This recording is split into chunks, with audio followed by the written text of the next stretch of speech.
ہمارے ہاں ایک لفظ چلتا ہے شریکہ برادری، اور یہ شریکہ برادری کا لفظ جو ہے یہ بڑا خوبصورت لفظ ہے، شرکت سے ہے، دکھ درد میں شریک، معاملات میں ساجی، یہ ہے اس کا مفہوم۔ لیکن ہم اس کا مفہوم الٹ لے چکے ہیں، شریک سے مراد مخالف، حالانکہ شریک سے مراد مخالف نہیں ہے، شریک سے مراد شرکت والا ہے۔ فقہا نے لکھا کسی سے قتل خطا ہو جائے، ایک تو ہوتا ہے قتل عمد، جان بوجھ کے کسی کو قتل کرنا، تو اس کی سزا تو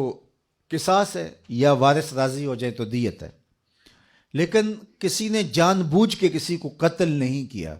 قتل عمد نہیں تھا، قتل خطا تھا،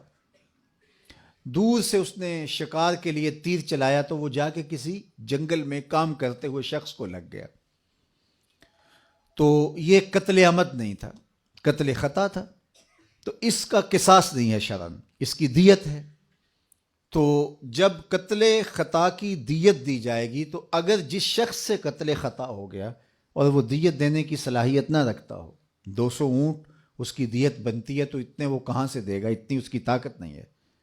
تو پھر یہ جس کو ہم شریکہ برادری کہتے ہیں، فقہا نے لکھا ہے کہ یہ کام کریں گے اس کے ساتھ، اس کی جان چھڑانے کے لیے اپنے مال سے اس کی دیت ادا کریں گے۔ کیوں؟ اس لیے کہ یہ شریک ہے اس کے، ان کا شریک ہونا متقاضی ہے اس بات کا کہ وہ اپنے بھائی کی جان چھڑائیں اور اس کے لیے دیت دیں، تو یہ تو پھر دکھ درد کے ساجی ہوئے، نہ کہ مخالف ہوئے۔ تو صلہ رحمی ہمارے دین نے ہمیں سکھائی ہے۔ آقا کریم علیہ السلام نے جب فتح مکہ کیا تو اس وقت قریش تھر تھر کانپ رہے تھے، چونکہ انہوں نے جو آقا کریم علیہ السلام کو اذیتیں دی تھیں، تکلیفیں پہنچائی تھیں، کوڑے پھینکے حضور علیہ الصلاۃ والسلام کے دروازے پر، کانٹے پھینکے حضور کی راہوں میں، اور عقبہ بن نبی معیط نے اجریاں ڈلوائیں، اسی طرح باقی لوگوں نے جو جو اذیتیں پہنچائیں سب کو یاد تھی۔ اب آقا کریم جب فاتح بن کے مکہ المکرمہ میں داخل ہوئے تو یہ تھر تھر کانپ رہے تھے،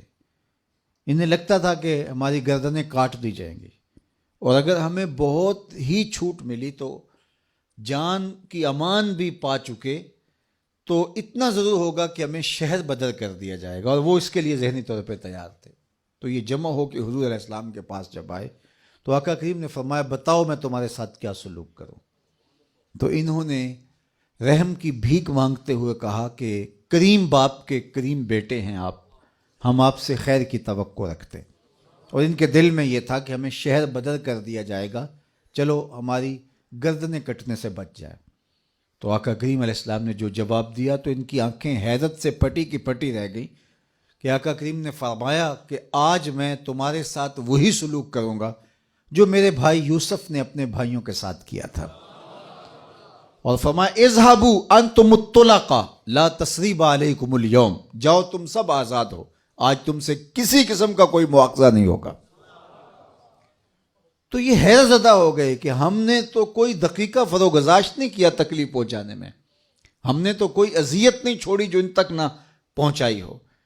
لیکن آج ان کا یہ رویہ، تو رشتہ داروں کے ساتھ یہ سلوک، جب آپ قابو پا لیتے ہو کسی کے اوپر تو پھر جو ہے وہ تکبر سے اچھل کے چلنے کی ضرورت نہیں ہوتی ہے، بلکہ معاف کرنے کی ضرورت ہوتی ہے۔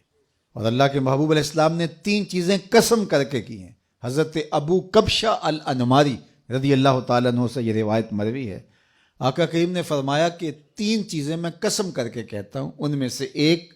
جب کوئی شخص کسی کو معاف کر دیتا ہے، حضور نے فرمایا میں قسم اٹھا کے کہتا ہوں کہ اس کی عزت میں کمی نہیں ہوتی، معاف کر دینے سے کوئی فرق نہیں پڑتا، فرمایا یہ چیز میں قسم کر کے کہتا ہوں۔ تو آقا کریم نے سب کو معاف کر دیا۔